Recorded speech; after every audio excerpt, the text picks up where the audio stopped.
Hey guys, what's up? What is up, gang? Here we are, we finally made it.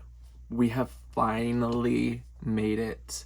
Also, sorry, I feel like I need a I need a haircut. So nobody make any mention of that in the comments, okay? Um, we are here at the last book of the Percy Jackson and the Olympians series, and I am so happy about that. And we're gonna jump right into it, okay? And I feel like usually I watch my videos back after I publish them just to like see how I sound. And or sometimes I listen to them. But anyway, I feel like I always say I'm gonna try to make this short, and they always are just somehow 15-20 minutes long. So I'm not even gonna say that anymore. I'm just gonna let it all out, and however long it is, that's how long it is, and that's just what we're gonna have to deal with. um so here we are, the last Olympian look. I even got this hardcover when it came out, I think. And it came out, if you're wondering, it was published in 2009. So throughout this entire series, Rick Riordan published a book a year. And I was actually thinking, I was like, maybe that's really fast, or just sounds really fast to me. But I think, and I don't know, obviously, because I'm not Rick, but I feel like he wanted kids in grade school to like grow up with Percy and have a new book to read with each school year. So I don't know if that's true or not, or if I just made that up, but in my mind it sounds like it makes sense. So might as well run with it. And yeah, in the last video I said maybe the Battle of the Labyrinth is my favorite book, and after like skimming through and rereading a little bit, I can confirm that the fourth one I think is the best. The last two chapters of this book are actually really good. But I think the Battle of the Labyrinth takes the cake, if you're wondering. So there we go. Let's jump into the plot just a little bit, because now in the last one it was like all the characters have been introduced, and oh, I'm so sorry. I'm gonna silence my computer. All the characters have finally been introduced, and now it's like it's time for the final stage of this thing, and that's what this book is. The book is, let me tell you how many pages long. 381 pages, published in 2009. And yeah, so the book starts. The first chapter is actually pretty good too. It starts, and they are trying to take, like, there's this. Okay, and if you haven't read, I know I say this every time, but I feel like I have to say it every time. But there will be some spoilers. Obviously, I'm not like repeating everything that happens word for word. So, like, even if I do spoil a little bit, you would still have to like go and read it yourself to fully grasp. But yeah, I'm going to be talking about like the plot points here. So, yes, there's this ship that Luke is on, and they know that Kronos is also on it. And they go and they try to infiltrate whatever, they get caught there, and the ship explodes. Okay? And this kid named Beckendorf, he was a son of Hephaestus, I believe. He actually dies. I think it's like, well, it's not the first death, because what's her name? Nico's sister, daughter of Hades, Bianca, dies in one of the earlier books. Was it the last book? It's hard to tell. Maybe the third one. They all just kind of go together in the same timeline. So it wasn't like the first death in the Percy Jackson series, but like when it happens, it's like, dang. And obviously everybody is so sad. They jump off this ship, and well, they don't jump off. Obviously, they get exploded off, and he wakes up, and I believe he wakes up inside his father's like kingdom. Yeah. And he sees that his dad is fighting everybody, and he gets to see his half brother there, and all the Cyclops doing their thing. And yeah, he's like, Dad, we need your help up there. I think that they're going to try to take over Mount Olympus. Mount Olympus, I don't know if we've already discussed this or not, but it's at the top of the Empire State Building. And so he's like, we need you to come back and help us. And he's like, I'm here in my kingdom. I'm being attacked on all sides. Like, blah, blah, blah. We can't. And that's one thing I think about this book that's like kind of made me like, what? Is the gods don't really help the demigods very much because they, I guess, are doing their own thing. Even when all the bad guys are literally at their doors in New York, they don't help. So I guess it's just kind of up to Percy and the gang to help stop them and do the thing. And so anyway, just moving the plot forward a little bit, they do end up, Percy has this bright idea that he needs to, like Achilles, he needs to take a dive in the river Styx and just kind of be invincible, except for one weak point, because he thinks that that's what Luke did. And so he does, and then he comes back out, and he really is just like invincible, destroying everybody, but all of the Titans and all the monsters are coming together. Well, I guess not the Titans. There's one. This is I'm getting so like, there's just a lot of things that are happening, but a Titan named Typhoon, I don't know, he's the one that finally escapes, and he's making his way slowly over to New York. And once he gets to New York, it's like that's basically game over at that point. And he eventually does get to New York, and literally at the Empire State Building. Let's read a little bit, actually. Should we go through? I actually have a lot to read, but I don't think I'm going to read all of them.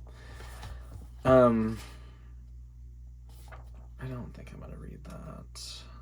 There's just like this prophecy, and it's so anticlimactic, and that's the whole thing that you need to hear. They meet Hestia. They talk with Luke's mom.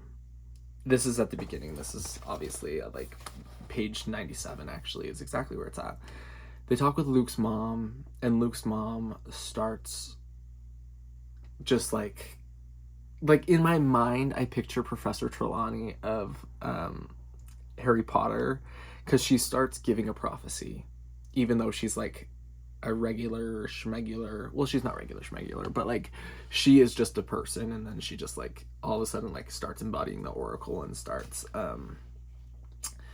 giving this big prophecy. And that's one thing too throughout all of these 5 books, where it's like there's a lot of prophecies that are being made, but then there's like one big prophecy. I feel like the prophecies kind of trip on themselves a little bit, just because there's too many of them, and like a lot of them aren't that important. And it gives one at the end where it's like supposedly a cliffhanger, and I think it's for Rick Riordan's next series, where he does like because this is all the Greek gods and the demigods on the Greek side, and then he goes to the Romans. I can't remember what that series is called. I never read it, but I think that's the purpose of why he does it. It's just a lot. So anyway, cool part is when they talk with Hestia. Now this is a spoiler, is the last Olympian. Boom. She says, I am here because when all else fails, when all the other mighty gods have gone off to war, I am all that's left. Home, hearth. I am the last Olympian. Yeah. So, and she is like the goddess of the home and the hearth and whatever. She says that the hardest power to master is the power of yielding. So, there you go. Hestia is the last Olympian. Psst. And then Hestia comes in later. This is about halfway now. They're all talking around Camp Half-Blood, I believe. And literally in front of everybody, Hestia's like, I see you went through with your plan. You bear the curse of Achilles. And then Percy, it says, the other campers started muttering among themselves. What did she say? What about Achilles? I'm like, why did you have to say that so loud in front of a group of people, you know? Just didn't make sense, you know? Bum, bum, bum, bum. I made a note. There's a part here where Kronos... Wait, what? Chiron finally gets there. I say there, Manhattan. And Chiron says, they slowed us down a bit, but I think they're intended mostly to keep mortals out. Kronos doesn't want puny humans getting in the way of his great victory. So maybe other reinforcements can get through, I said, hopefully. Blah, blah, blah, blah, blah. Perhaps, though time is short, as soon as Kronos regroups, he will attack again without the element of surprise on our side, ... So it's like, why aren't the gods there? They just should be there. Now it's too late, and it's like, oh my gosh. And then there was one part, I think the biggest part that bothered me.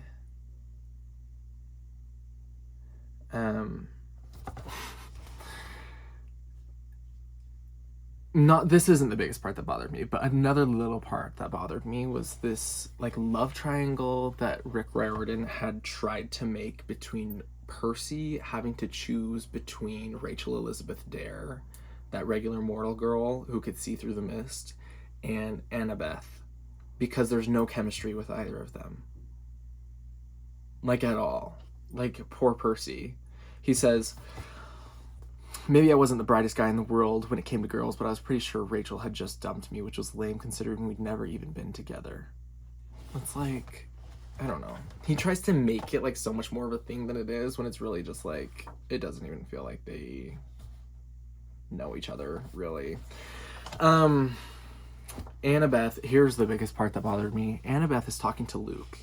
And as we know, Luke has been a big thing in this series since book 1. Annabeth is always like, she's always described as like looking up to him with like those puppy dog eyes and like just being kind of infatuated with him. And it's been a point of contention between her and Percy, because when he was starting to choose the dark side, Percy was like, hey, why do you care so much what Luke is doing? And then she'd get all defensive, blah, blah, blah, blah. Anyway, there's this line right here I wrote in big letters. I don't know if you can read it. I go, huh? Because she says to Luke, this is her talking to Luke. And yes, this is her talking to Luke, kind of as the battle is wearing down now. They find out where Luke's secret, because when you dip yourself in the river Styx, you become invincible except for one part. For Achilles, the legend goes that it was his Achilles heel, and he was like shot in an arrow, and then that was how his ended. For Luke, I guess it was like a point right underneath his armpit, I think. Anyway, and they use like backbiter, which was kind of like a scythe thing. I don't really know, but it somehow separated Kronos from Luke, or it was going to. No, never mind. I think this is just at the end when Luke comes to himself, and anyway, let me just tell you what Annabeth says. She says, quote, "You were like a brother to me, Luke," she said softly, "but I didn't love you." What? Yes, you did. That's literally the biggest lie ever told. I don't know why she just said that. I don't get it. I really don't get it. So if somebody could explain that to me, I'd appreciate it. One other thing is this kid named Ethan Nakamura. Don't like his character. Do not like his character. He's just kind of... Ethan's character is kind of there just to like make things happen that wouldn't happen if he hadn't been invented. Like, he's just invented to disrupt things and then try to have like this arc of like making all things better. he like plays a big part in like the big action scenes of things, but but just don't like him. Anyway, let me tell you how this book ends, and then we can be done talking about Percy Jackson and the Olympians for ever. So the good guys obviously win by the skin of their teeth, of course, and the gods convene together, and they're like, what are we going to do with this kid Percy and all of his friends? And the gods get together, they talk, they decide their fate, and then they talk with Percy, and they're like, hey, we're going to grant you eternal life. We're going to grant you immortality, like a god. Sorry, my eyes been bothering me. And Percy's like, let me think about that. And then he says, no, I want all... There was like a couple conditions that he made. He's like, I want all demigods to be claimed by their parents. And I want all the minor gods to have their own place in Camp Half-Blood as well. So that all these problems aren't problems anymore. And Zeus, Hades, and Poseidon, they weren't allowed to have kids, but like he releases them of that. And then, yeah, they make their glorious way back to Camp Half-Blood. The last chapter is called We Say Goodbye, sort of. So it's like there is this